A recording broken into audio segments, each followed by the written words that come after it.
Hello friends और students, welcome back to my channel Vaishnavi classes. Students, आज हम आपके सामने क्लास 10th यूपी बोर्ड से रिलेटिव इंग्लिश प्रोज आपके सामने लेकर आए हैं। और जैसा कि आज हम देखेंगे लेसन 3।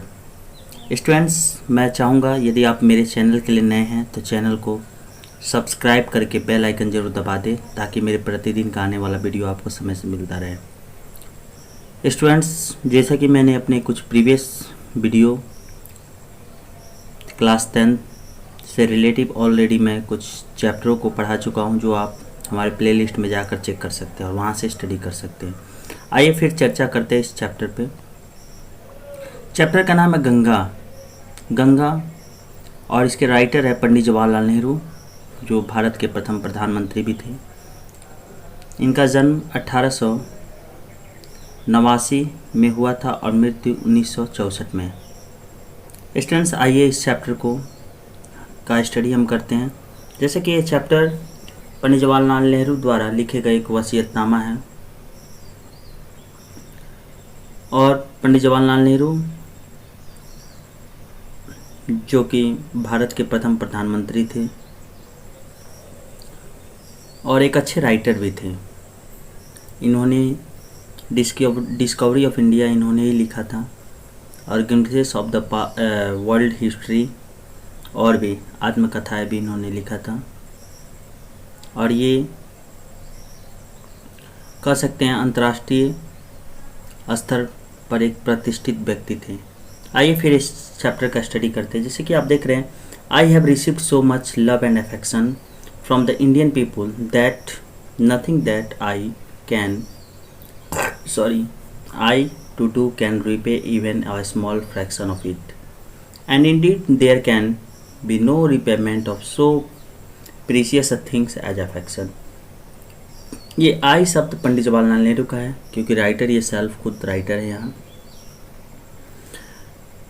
चैप्टर कहा जा रहा है I have received so much love and affection from the Indian people, मतलब मुझे इंडियन पीपुल भारत के लोगों से इतना so much love and affection इतना प्यार और स्नेह मिला है दैट कि nothing that I to do can repay even a small fraction of it. मतलब पंडित जवाहरलाल नेहरू का कहना है I have receive so much love and affection from the Indian people, मुझे भारत के लोगों से इतना प्यार और स्नेह मिला है कि मैं उसे एक अंश भी चुका नहीं सकता। रिपे मतलब होता है चुकाना। एंड इंडीड और वास्तव में there can be no repayment of so precious a things as affection, और वास्तव में there can be no repayment of so precious thing, और वास्तव में इतने अमूल्य चीज़ को मतलब इतने अमूल्य स्नेह जैसे चीज़ को चुकाया नहीं जा सकता। मैनी हैव बीन एडमायर्ड, बहुत लोगों की, यहाँ मैनी का मतलब है यहाँ लोगों से मतलब है बहुत लोगों की प्रशंसा की गई। सम हैव बीन रिवर्ब्ड, बहुत लोगों का सत्कार भी किया गया। But the affection of all classes of Indian people has come to me in such evident measure that I have been overwhelmed by it. Pandit Jawaharlal Nehru का कहना है यहाँ पर but the affection of all classes of Indian people, परंतु भारत में रहने वाले विभिन्न जातियों के लोगों का जो प्रेम है, यहाँ अफेक्शन का मतलब है प्रेम है, has come to me in such evident measure, जो हमारे पास एक अंश में जो आया है, अर्थात हमें भारत में रहने वाले विभिन्न जातियों के लोगों से मतलब इतना प्यार मुझे मिला है,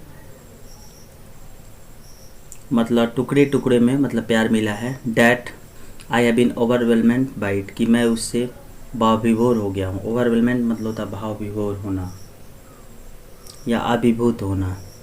I can only express the hope that in the remaining years, मैं अपने शेष बचे हुए, रिमेनिंग ईयर मतलब होता है शेष बचे हुए, शेष समय अर्थात बचे हुए में मैं केवल यह एक्सप्रेस करना चाहूँगा, यह प्रदर्शित करना चाहूँगा, बताना चाहूँगा कि आई मे लिव, जब तक मैं रहूँ, I shall not be unworthy of my people and their affection, कि मैं अपने लोगों और उनके स्नेह में मैं अपने आप को अयोग्य साबित नहीं करूँगा, अर्थात अपने आप को अयोग्य सिद्ध नहीं होने दूंगा। आगे, to my innumerable comrades and colleague I owe an even deeper depth of gratitude कर है। टू माई अनन्यूमरेबल मतलब होता है असंख्य, comrades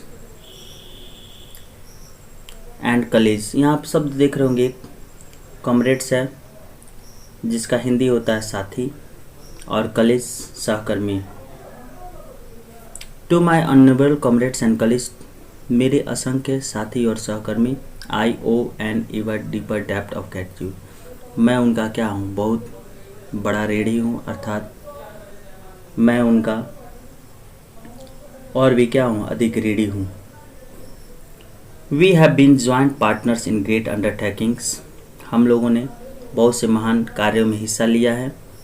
and have shared the triumph and sorrow which inevitably accompany them, और हम लोगों ने सुख और दुख में स्वाभाविक रूप से साथ आपस में क्या हम लोग साथ दिए हैं, अर्थात हिस्सेदार रहे हैं। आइए फिर देखिए, यहाँ पर पंडित जवाहरलाल नेहरू का एक विश है, व्हेन आई डाई, जब कभी मैं मरूँ, I should like my body to be cremated, मैं चाहूँगा कि मेरे शरीर का दाह संस्कार हो। If I die in foreign country, यदि मैं विदेश में मरूँ तो my body should be cremated there, मेरे शरीर का दाह संस्कार वहीं हो जाए। And my ashes sent to Allahabad, और मेरे अस्थियों को इलाहाबाद में भिजवा दिया जाए।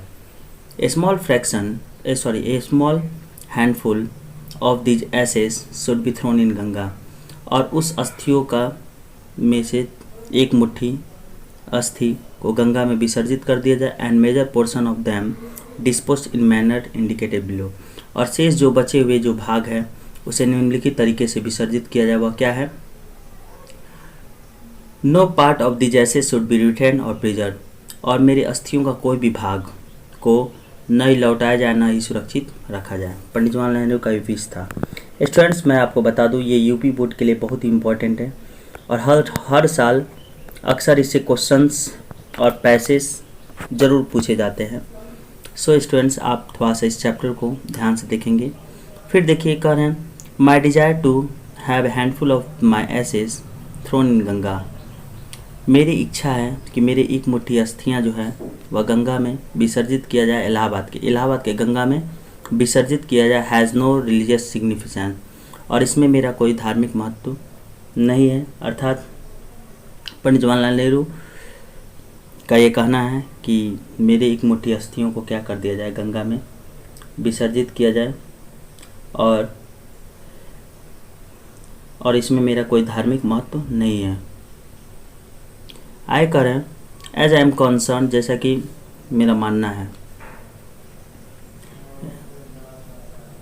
आई have no religious sentiments in this matter, और मेरे इस मामले में मेरे मतलब कोई धार्मिक भावना भी नहीं है। सेंटिमेंट्स मतलब होता भावना। I have been attached to Ganga and Yamuna rivers in Allahabad ever since my childhood, और मैं मतलब इलाहाबाद के कह सकते हैं, गंगा और यमुना नदियों से बचपन से क्या अटैच मतलब जुड़ा हुआ हूँ। And as I have grown older, और जो मैं बड़ा होता गया हूँ, this attachment has also grown, यह लगाव जो है मेरा गंगा से वह भी क्या बढ़ता गया है। I have watched their varying moods as the season change, मौसम के बदलने के साथ साथ मैंने इसके बदलती हुई भावनाओं को, वेरिंग मूड्स मतलब बदलती हुई भावनाओं को भी देखा है। And have oven thoughts of history, और सदैव इसके इतिहास एंड माइथ पौराणिक कथा एंड ट्रेडिशन और परंपराएं एंड सॉन्ग्स और संगीत एंड स्टोरी और कहानी के बारे में क्या सोचा है। दैट मतलब जो have become attach to them through the long ages and become the part of their following water, जो इसके साथ युग युगांतर से क्या जुड़ी है and become part of their following water, और उसके बहते हुए धाराओं का यह क्या हो गया, एक भाग बन गया है।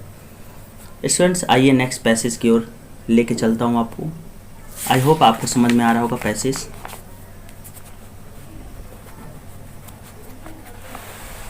फिर आप देख सकते हैं यहाँ से ये पैसेज बहुत ही इंपॉर्टेंट है, आपको मैं बता दूँ, अक्सर पूछे गए हैं एग्जाम्स में। The Ganga specially the river of India beloved of her people, round which are intertwined her racial memories, her hopes and fears, her songs of triumph, her victory and her defeats। कह रहे the Ganga specially the river of India, Ganga मुख्य रूप से या विशेष रूप से भारत की क्या है, नदी है। बिलव्ड ऑफ हर पीपुल, जो अपने लोग से क्या करता है, बहुत जो अपने लोगों से बहुत प्रेम करती है। Round which are intertwined her racial memory, जिनमें उनकी जातीय यादें कह सकते हैं। रेशियल मेमोरीज का मतलब जातीय यादें। हर होप्स, उनकी आशाएं और भय, और उनका भय। हर सॉन्ग्स ऑफ थ्रिम्स, उनका विजय का गीत। हर विक्ट्रीज, और उनका पराजय भी, हार भी। सॉन्ग्स ऑफ थ्रिम्स, विजय का गीत। हर विक्ट्रीज, विजय और पराजय। हर डिफीट्स से क्या है, यह इंटरवाइंड मतलब होता है गुथी हुई है। एक बार और देखते हैं। The Ganga specially the river of India, Ganga आमतौर पर या मुख्य रूप से या विशेष रूप से क्या भारत की नदी है। बिलव्ड हर पीपुल, जो अपने लोगों से बहुत क्या करती है, प्रेम करती है। राउंड विच आर इंटरवाइंड, मतलब इंटरवाइंड मतलब गुथी हुई होती है। Her racial memories, her hopes and fears, जो उनकी जातीय यादें, उनके आशाएं, भय, और उनका विजय का गीत, विजय और पराजय से क्या इंटरवाइंड गुथी हुई है। She has been a symbol of India's age long culture and civilization, यह मतलब गंगा की बात है, यह सी गंगा के लिए आ रहा है चूँकि फेमिनिन है। She has been a symbol of India's age long culture and civilization, यह भारत के अति प्राचीन कह सकते हैं कल्चर एंड सिविलाइजेशन, सभ्यता और संस्कृति। कल्चर मतलब संस्कृति और सभ्यता का क्या है, सिंबल, प्रतीक है। इवर चेंजिंग, जो सदैव बदलती है। इवर फ्लोइंग, सदैव और हमेशा क्या बहती है। And yet ever the same Ganga, फिर भी गंगा एक समान दिखती है। She reminds me of the snow covered peaks and deep valleys of Himalaya, यह हमें पंडित जवाहरलाल नेहरू कह रहे हैं। She reminds me of snow covered peaks and deep valleys of India, यह हमें बर्फ से ढकी चोटियाँ और हिमालय की गहरी घाटियों की क्या करती हैं, रिमाइंड्स मतलब याद दिलाती है। Which I have loved so much, जिसे मैंने अत्यधिक क्या किया, प्रेम किया है। And of the rich and vast plains, और समृद्ध कह सकते हैं, और विशाल प्लेन, समतल धरातल की भी याद दिलाती है। वेयर माई लाइफ, जहाँ मेरी जीवन, and worth have been cast, जहाँ मेरे जीवन और कार्य ढले हैं। आइए नेक्स्ट पैसेज की ओर चलते हैं। Smiling and dancing in the morning sunlight, Pandit Jawaharlal Nehru कहना है कि गंगा जो है वह प्रातःकालीन मतलब भोर अर्थात सुबह में नाचते और झूमते हुए, स्माइलिंग मुस्कुराते और नाचते हुए। And dark and gloomy full of mystery as the evening shadows fall, और शाम ढलने पर यह कह सकते डार्क मतलब होता है अंधकारमय, और ग्लूमी का यहाँ अर्थ हुआ अंधकारमय एंड ग्लूमी और शोभायुक्त, एंड फुल ऑफ माइस्ट्री, और पूरे रहस्य से भरी हुई। अर्थात सुबह के समय गंगा मुस्कुराते और नाचते हुए, झूमते हुए, और संध्या के दौरान मतलब शाम के समय यह अंधकारमय और शोभायुक्त आप कह सकते हैं, और पूरे रहस्य से क्या भरी हुई। इन narrow slow and graceful stream in winter, और जाड़े के समय यह इन नैरो संकीर्ण और स्लो मंद और ग्रेसफुल स्ट्रीम आप कह सकते हैं और शोभायुक्त जल धारा, अर्थात स्ट्रीम मतलब होता है झरना।